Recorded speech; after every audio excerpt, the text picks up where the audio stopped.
on pen testing Java J2E. He's a security researcher who has discovered his fair share of Java security issues and issued advisories. Sun has issued advisories on Java based on his findings. These are some of the achievements he has done. So without wasting any more time, Marc, please give us your paper then. Yeah. Hello, everybody in the back, can you hear me? If not, raise your hand for the test. If so, raise your hand, please. Good.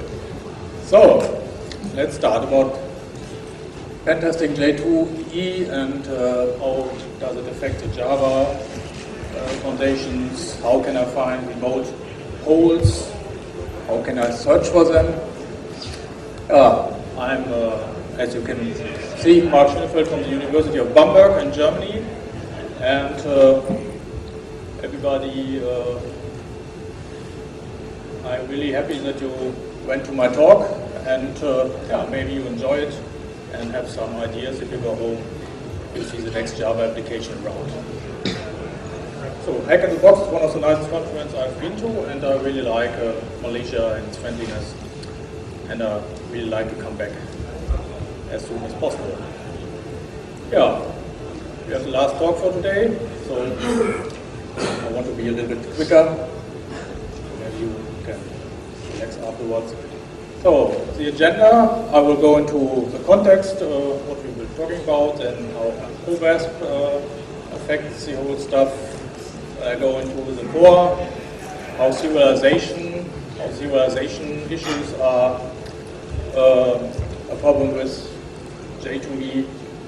Then we go into some examples, and then we go to some attack construction, and we concluded with some remarks on how J2E and pen testing belong together. So do you like it more with light or do you like it more dark? No, we need to have the lights on a bit first. Oh, okay. Now I understand. So what is J2E? Everybody may have heard of J2E. Now it's called JEE5, but I'm still used to the old term Java 2 Enterprise Edition.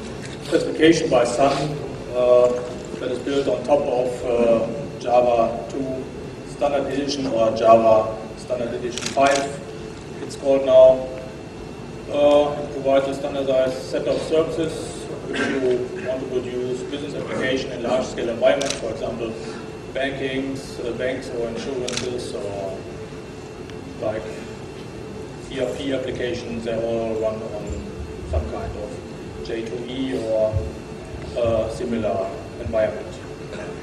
J2E business applications, they are distributed among a set of Java virtual machines, and these virtual machines, they have different tasks like serving web pages or giving services to the outside via remote interfaces on enterprise Java beans. And they have some common communication protocols. They have HTTP or HTTPS or RMI or RMI-IO, JMS, Java Messaging Service, or JDBC, and they all have in common that they somehow transfer object from one place to another, from one tier to another. So we have different tiers. We have a client tier, we have a web tier, enterprise tier, backend tier. And the client tier, you see all the, of course, clients, and these clients, they may be on a JVM or may be a browser, standalone client, whatever. They communicate in a well-designed architecture to the web tier. The web tier then distributes or forwards the request to the enterprise tier. And there may be some old things or some other architectures that have to be integrated with enterprise resources. Or there are some databases in the backend, and they are attached via JDBC resource or JDBC drivers. And you see all these things in common. They have JVMs under it. So J2E is really a distributed JVM architecture, and we will go into details how JVMs communicate among each other and how these communication patterns may impact security. So let's have a little excursus into pen testing in the J2E security model. The J2E security specification defines some requirements: authentication, access control, integrity, confidentiality, non-authorization, all this high-level stuff. But the specification really does not help us when we want to map these requirements onto APIs, so the developer is left alone. What is even worse is the security code that is written in the J2E spec, and it really wants the unaware programmer. It says transparency, the application component provider should not have to know anything about security to write an application. So it's better if you don't know something about security to write an application, because then you are quicker writing an application and don't worry about security. But I don't think that this is a real good thing when writing distributed application. Because it violates some secure development codes initiatives like McGraw or Lindner, and they want to introduce things like training and security test cases, pen testing as soon as possible. So the modern SDLCs that tell something different don't think that the Java 2 specification says all right things. This is really a bug in the specification and does not really talk about some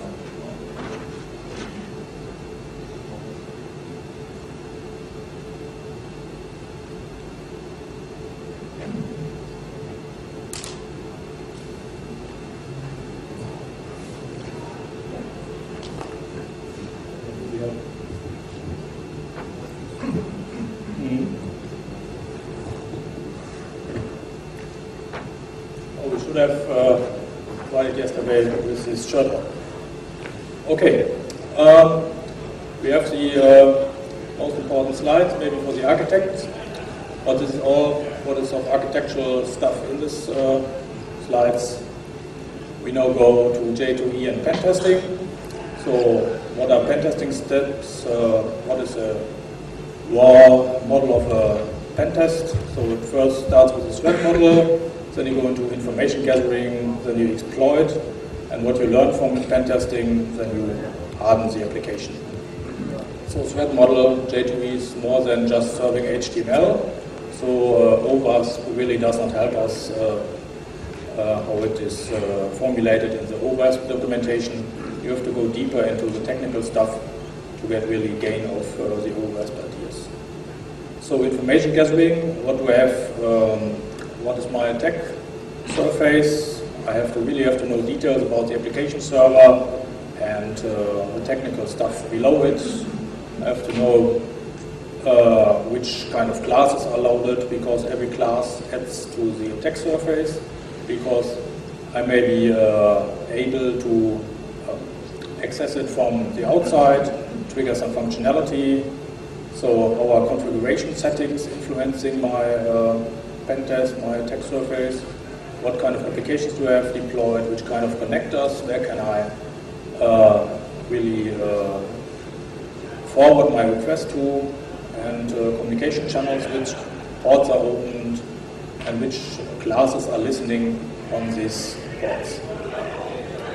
Once I know that, I can start exploiting, construct attack packets. For example, build some nice object, send it on the journey, and have a look how the server reacts. It may answer or it may not answer. It may be dead or still alive or calculating forever. And when I'm finished with exploiting, I go to the constitutive side of penetration testing. I go to protect the application. I restrict my outer interfaces like the servlets, and I, for example, raise the cryptography level to ciphers that may be appropriate. So OWASP, how does it affect our talk today? We go into unvalidated parameters, and we go into command injection flows. And unvalidated parameters, for example, they are the parameters you send via serialization. And what is serialization? Serialization is J2E is about sending objects from the different tiers to each other. So we have, for example, a sender, and the sender wants to send to receiver some object. We cannot send the object in total. We have to decompose the object. We have to put it into a byte array, and then we take this byte array and put it, we send it over the socket, and the receiver, for example, the EJB container or the software engine or the JNDI provider, he takes all the bytes and puts it back into an object. So you really decompose the object, put it via the means of the serialization API into bytes, and send these bytes then to the target. But is this really a problem?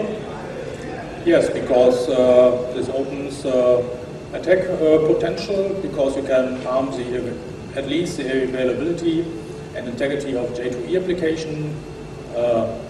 Bloch has also written in his book about visibility rules that can be subverted, of course. When you send data on the wire, it can be read.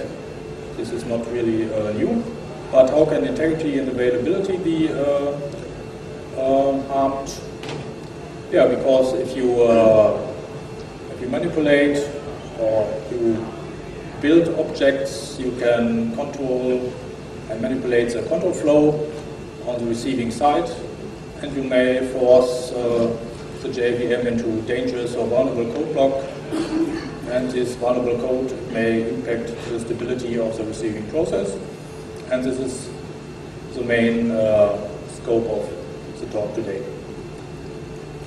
So, just for short, how Java applications read from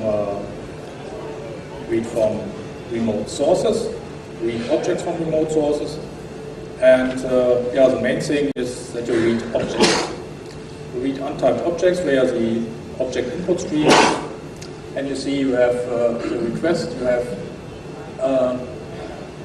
the request is casted from an untyped object into a request object, which means you have this representation in bytecode.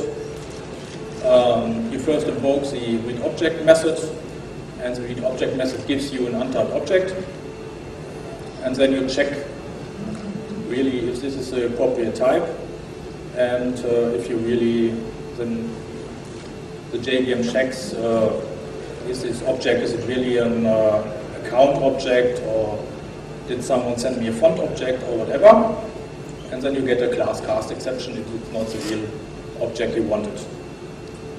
But yeah, once the object of the stack on the stack and you cast it, the danger may already have happened, because on location 4 you read the object, and in location counter location 7 you cast it. So we have a window of uncertainty between these two steps, which means this gives some kind of attack strategy, because the state transition during deserialization, the attack client sends the bind stream to the object input stream, and the server branches into the readObject method of the class that the client wants. So because the client sends the object identifier, and then the server casts into the object into the needed type, but there may be two cases. The cast is invalid, so you throw the cast class exception, or the cast is valid, and then you continue work. But also a class cast exception happened, there may be also